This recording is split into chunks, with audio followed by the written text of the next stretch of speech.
ఫైనల్గా నేను చెప్పేది ఏంటంటే ఒక మంచి ప్రోడక్ట్ జనంలోకి పోవాలంటే పర్సన్ టు పర్సన్ ప్రచారం చేయకపోతే పోదది. ఇవాళ నేను బతికి ఉన్నానంటే ఈ న్యూట్రలైట్ సప్లిమెంట్స్ కనుక వాడకపోయి ఉంటే ఈ పాటికి నేను ఉండకపోతుంటుంది.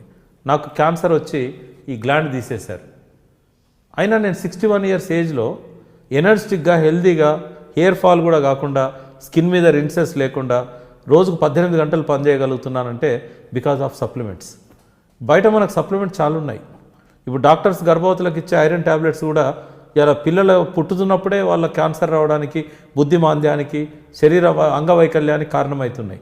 బట్ ఈ సప్లిమెంట్స్లలో వచ్చే ఆర్గానిక్ సప్లిమెంట్స్ ఏవైతున్నాయో వాళ్ళని దాని నుంచి కాపాడుతున్నాయి. ఇప్పుడు నాకు మోకాళ్ళ నొప్పులు వచ్చినాయి, వితౌట్ ఆపరేషన్ నేను సప్లిమెంట్తో బాగు చేసుకోగలిగాను. ఇంత మంచి ప్రోడక్ట్స్ని ప్రమోట్ చేసే పద్ధతి బాగాలేకపోతే పద్ధతి మార్చుకోమనాలి. కానీ ఆయన కూడా ఏమంటాడు, ప్రోడక్ట్స్ మంచిగా కావచ్చు కానీ